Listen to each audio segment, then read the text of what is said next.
India in the upcoming future हो सकता है कि जो फ्री मूवमेंट रिजीम म्यांमार के साथ है उसे पूरी तरह से हटा दे। यूनियन होम मिनिस्टर इस बात को दोहरा चुके हैं कि जो बॉर्डर है म्यांमार और इंडिया का वो बहुत ही ज्यादा पोरस है और इस बॉर्डर के थ्रू बहुत सारे इलीगल एक्टिविटीज इंडिया को झेलना पड़ रहा है और इसीलिए हो सकता है in the upcoming future India Myanmar के बीच में जो फ्री मूवमेंट रिजीम है उसे खत्म कर दिया जाएगा। ये डिसीजन का मेन मोटिव होगा इंडिया की इंटरनल सिक्योरिटी को मेंटेन रखना और जो डेमोग्राफिक स्ट्रक्चर है नॉर्थ ईस्टर्न स्टेट में उसे बनाए रखना, क्योंकि ऐसा हो सकता है कि जो रिफ्यूजी इंटर कर रहे हैं चाहे म्यांमार के चिन स्टेट से या रखाइन स्टेट से, वो जो एग्जिस्टिंग डेमोग्राफिक स्ट्रक्चर है नॉर्थ ईस्टर्न स्टेट का वो चेंज कर दें। पर ये फ्री मूवमेंट रिजीम है क्या आखिर? ये फ्री मूवमेंट रिजीम के अंतर्गत जो लोग रहते हैं नॉर्थ ईस्टर्न स्टेट में वो 16 किलोमीटर म्यांमार के अंदर जा सकते हैं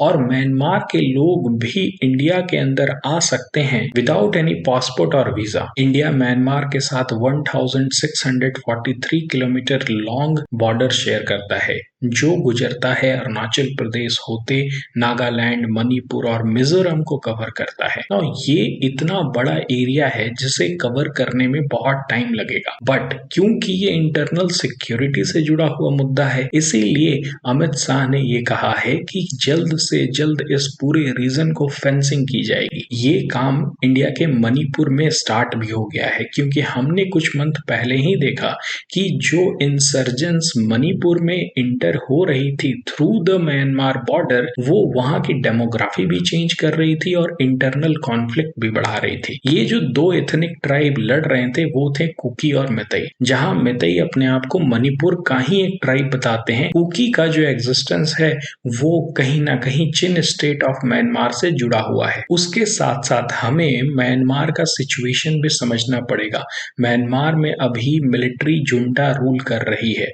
2021 में वहां पर कू हुआ था जिसके बाद वहां पर डेमोक्रेटिकली इलेक्टेड गवर्नमेंट को हटा करके वहां की मिलिट्री वहां पर रूल कर रही है। उसके बाद फिर जो सिचुएशन है म्यांमार का वो बद से बदतर हुआ है और वहां के लोग भाग करके इंडिया में भी इंटर कर रहे हैं। जब म्यांमार में लड़ाई चरम पर होती है तो ये लोग भाग करके इंडिया में शरण लेते हैं। अभी हम लोगों ने हाल में ये भी देखा कि जब म्यांमार मिलिट्री और वहां के रेबल्स के बीच में लड़ाई हुई, म्यांमार की मिलिट्री ही म्यांमार को छोड़कर बांग्लादेश इंटर कर गई और वहां पर उन्होंने शरण लिया। ये बताता है कि म्यांमार की सिचुएशन अभी बहुत ही अच्छी है नहीं। इवन इंडियन अथॉरिटी ने भी बहुत सारे ट्रैवल एडवाइजरी जारी किए हैं कि म्यांमार के स्टेट में जाना सही नहीं है, चाहे वो चिन स्टेट हो चाहे वो रखाइन स्टेट हो। ये भी न्यूज है कि जो म्यांमार मिलिट्री है वो अपने ही लोगों के ऊपर एयर स्ट्राइक भी कर रही है। लास्टली आई वांट टू से ओनली वन थिंग, ये जो डिसीजन है फ्री मूवमेंट रिजीम को खत्म करने का, ये एक स्ट्रेटेजी है जिससे कि बॉर्डर की सिक्योरिटी को और इनहेंस किया जाएगा।